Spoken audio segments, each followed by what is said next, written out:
Bismillahirrahmanirrahim. Assalamualaikum warahmatullahi wabarakatuh. Alhamdulillahirrabbilalamin wa bihi nasta'in wa ala umurud dunya wa din wa salatu wassalamu ala asyrafil anbiya'i wal mursalin wa ala alihi wa sahbihi ajma'in amma ba'd. Anak-anak kelas 9 yang dirahmati oleh Allah Subhanahu wa taala. Pada pertemuan kemarin kita telah membahas mengenai bab penyembelihan, yaitu bagaimana untuk menjadikan suatu hewan agar bisa halal untuk dimakan. Yaitu salah satu caranya yaitu dengan menyembelih. Kemarin kita sudah belajar mengenai pengertian penyembelih, syarat-syarat penyembelihan, tata caranya. Dan sekarang pada bab kali ini kita akan membahas mengenai bab kurban. Yang namanya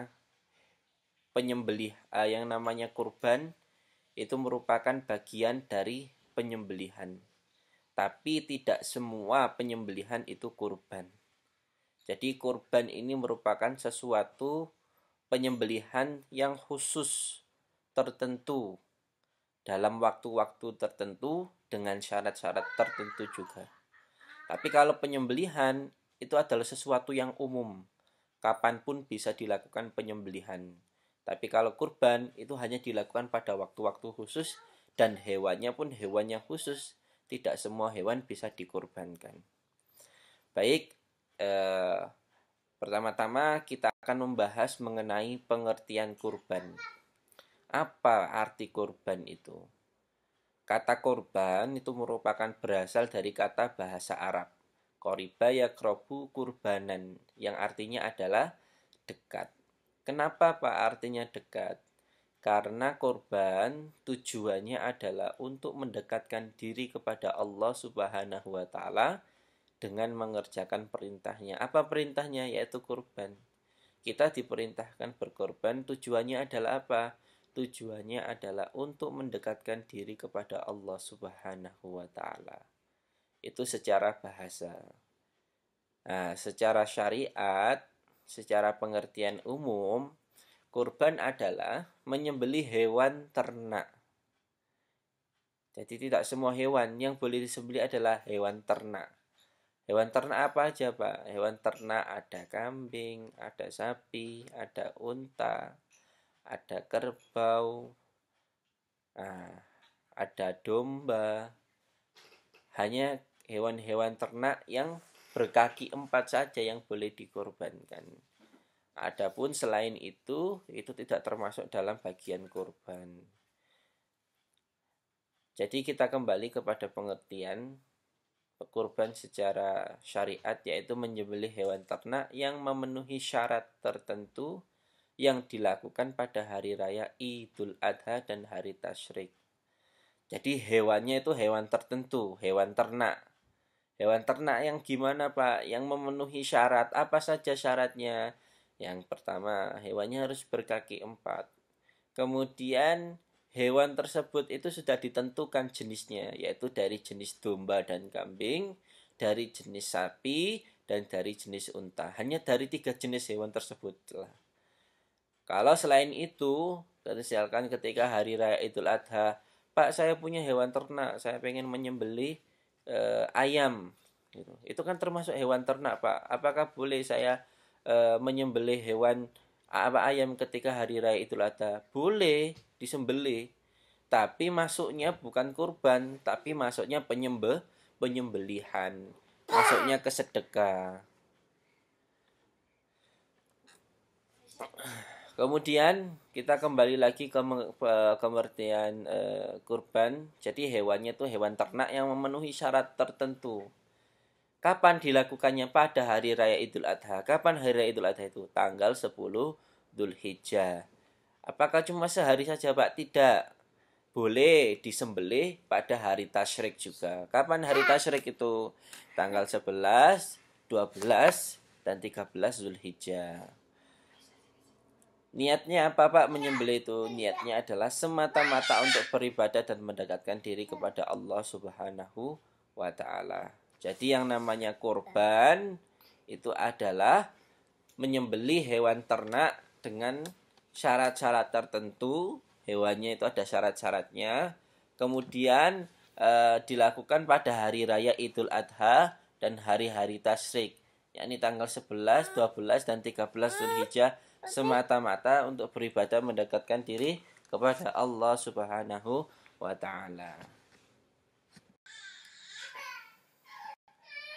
Selanjutnya anak-anak yang dirahmati oleh Allah Subhanahu wa taala,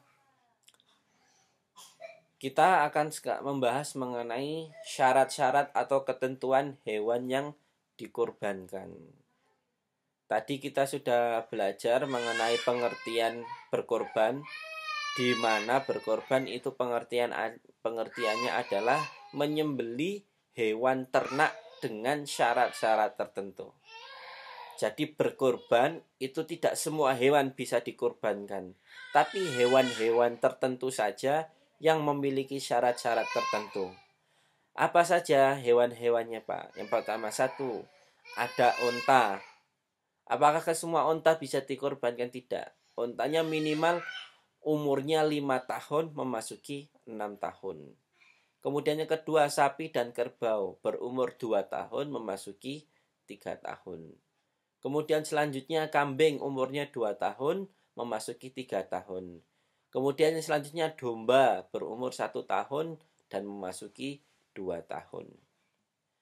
Jadi yang namanya hewan yang boleh dikorbankan itu hanya 4. Yang pertama ada unta, sapi dan kerbau, kambing, kemudian domba. Dan tidak semua dari jenis hewan itu bisa dikorbankan. Hewan tersebut harus memenuhi syarat umur. Nah, ada umur 5 tahun, ada 2 tahun, ada 1 tahun, itu harus dipenuhi.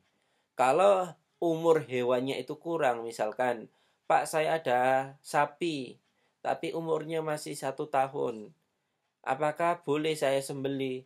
Boleh disembelih, tapi kalau kalau dikhususkan untuk ibadah kurban, maka itu tidak bisa dikatakan kurban. Jadi kalau misalkan kalian punya sapi disembelih pada hari raya Idul Adha, tapi belum berumur 2 tahun memasuki 3 tahun, maka itu masuknya bukan masuk pahala kurban, tapi masuk pahala sedekah. Jadi bukan kurban masuknya, tapi masuk pahala sedekah. Itu yang pertama yang harus perlu diperhatikan, yaitu mengenai umur hewan yang harus dipenuhi. Selanjutnya, tadi yang pertama adalah syarat umur. Yang kedua adalah syarat tidak dalam kondisi cacat, atau hewannya itu harus benar-benar sehat. Kalau hewannya itu misalkan di sini tidak boleh dalam kondisi cacat, apa saja cacat yang tidak diperbolehkan? Yaitu satu, matanya tidak buta, sehat badannya, kakinya tidak pincang, dan badannya tidak kurus dan kering. Kalau kalian menyembelih hewan pada hari raya Idul Adha, kambing misalkan, tapi matanya buta, kemudian kalian sembelih pada hari raya Idul Adha, berarti itu kambingnya bukan masuk pahalanya bukan masuk pahala kurban, tapi masuk pahala sedekah. Jadi berbeda antara pahala kurban dengan pahala sedekah itu. Kalau sedekah itu apa saja boleh kita sedekahkan. Kita mau menyedekahkan hewan, harta, makanan dan sebagainya itu boleh. Tapi kalau kurban itu hanya hewan-hewan tertentu yang memenuhi syarat-syarat tertentu. Di antaranya ada syarat umur dan juga syarat sehat badannya. Yang pertama, syarat tidak boleh cacat, matanya tidak boleh buta. Badannya sehat, tidak dalam keadaan sakit. Kakinya tidak pincang. Nah, kalau kakinya pincang itu tidak boleh dikorbankan hewannya itu. Harus nyari hewan yang betul-betul bagus. Karena namanya korban itu merupakan sesuatu terbaik yang kita berikan kepada Allah Subhanahu wa taala. Nah, kemudian badannya tidak kurus dan kering. Jadi hewannya harus sehat, badannya harus gemuk. Jangan sampai hewan yang tidak pernah dikasih makan dikorbankan, sehingga hewannya itu kurus gitu, kelihatan tulangnya saja. Nah, itu ketentuan hewan yang dikorbankan. Selanjutnya, anak-anak yang dirahmati oleh Allah Subhanahu wa taala, kita akan berbicara atau kita akan belajar mengenai sunnah dalam ibadah kurban. Apa itu sunnah? Sunnah adalah sesuatu yang dianjurkan ya, untuk dikerjakan. Jika dikerjakan maka mendapatkan pahala, jika ditinggalkan maka tidak berdosa. Apa saja Pak hal-hal yang dianjurkan atau sunnah yang dianjurkan dalam ibadah kurban? Yang pertama, satu, hewan kurban hendaknya disembelih sendiri jika orang yang berkurban itu laki-laki dan mampu menyembelih. Jadi kalau misalkan kalian yang laki-laki, nanti kalau sudah besar kalian bisa menyembelih hewan, maka kalian disunahkan untuk menyembelih hewannya tersebut sendiri. Tetapi apabila kalian tidak bisa menyembelih dengan baik, dengan cara yang baik dan benar, kemarin kita sudah belajar mengenai tata cara penyembelihan. Apabila kita tidak bisa menyembelih yang demikian ini, kita tidak punya pengalaman, maka sebaiknya hewannya kita serahkan kepada orang yang mengetahui, orang yang ahli, orang yang alim dalam melakukan penyembelihan. Kemudian ketika hewan kurban itu disembelih, kita dianjurkan untuk ikut datang menyaksikan penyembelihannya. Yang kedua, disyariatkan bagi yang berkorban bila telah memasuki bulan Zulhijjah untuk tidak memotong rambut dan kukunya hingga hewan kurbannya disembelih. Jadi, kalau misalkan kalian sudah ada keinginan untuk menyembelih, sudah ada uangnya, maka ketika memasuki tanggal 1 Zulhijjah, kalian disunahkan untuk tidak memotong kuku dan memotong rambut. Kenapa Pak? Jadi yang namanya berkorban, ketika hewan itu disembelih, maka Allah akan menurunkan ampunan kepada kita. Jadi seluruh anggota badan kita yang pernah melakukan dosa, tangan kita gunakan untuk memukul, kemudian mulut kita gunakan untuk mencaci maki, kaki kita gunakan untuk melangkahkan ke tempat-tempat yang buruk. Maka ketika bulan Zulhijjah, ketika kita berkorban, maka Allah akan menurunkan ampunannya. Ketika hewan disembelih itu, ampunan Allah akan turun kepada orang yang berkorban. Oleh karena itu kita disunahkan apa? Untuk tetap menjaga anggota badan kita itu utuh. Tidak ada yang terbuang, dalam artian rambut kita jangan sampai ada yang dipotong, kuku kita jangan sampai ada yang dipotong. Tujuannya apa?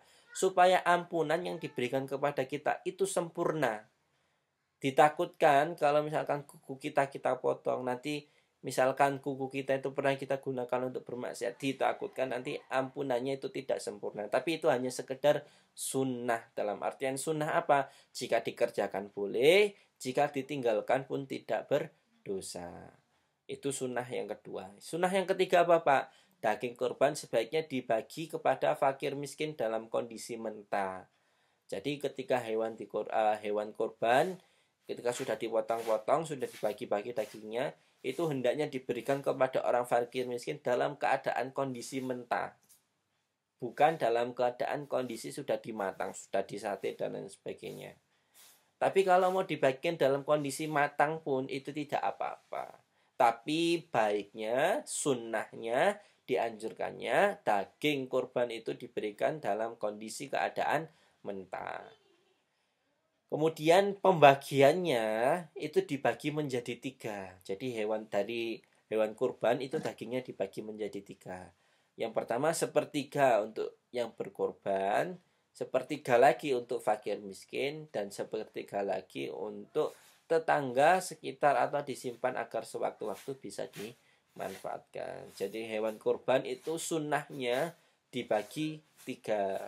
Jadi jangan diambil semua. Kalau diambil semua itu tidak disebut kurban namanya. Tapi hanya sekedar untuk dimakan sendiri. Jadi hewan kurban itu harus dibagikan kepada orang-orang fakir miskin. Nah, kalau sudah fakir miskin baru dibagikan kepada tetangga-tetangga sekitarnya. Jadi hewan kurban itu dagingnya dibagi menjadi berapa? Dibagi menjadi 3. Untuk yang berkorban, untuk fakir miskin, dan untuk tetangga sekitar. Pak, kalau saya ingin memberikan semua daging kurbannya untuk diberikan kepada fakir miskin dan tetangga, apa boleh? Boleh, dan itu bagus sekali. Jadi kita benar-benar tidak mengharapkan sebagian dari daging kurban. kita berikan semuanya kepada orang-orang yang membutuhkan dan juga untuk tetangga-tetangga kita. Tapi kalau kita mau memakan daging kurban pun tidak apa-apa, karena itu sepertiga daging kurban itu ada hak kita. Yang tidak boleh adalah lebih dari sepertiga, itu yang tidak diperbolehkan. Baik, cukup sekian yang bisa saya sampaikan. Jangan lupa dari penjelasan-penjelasan ini silahkan dicatat yang penting apa, kemudian dipahami dan juga dihafalkan. Insya Allah nanti setelah akhir bab kita akan mengadakan ujian ataupun mengadakan latihan soal. Nah, nanti soal tersebut akan berpengaruh kepada nilai kalian dalam raport kalian. Baik, saya akhiri wabillahi taufiq wal hidayah wa ridha wal inayah. Wassalamualaikum warahmatullahi wabarakatuh.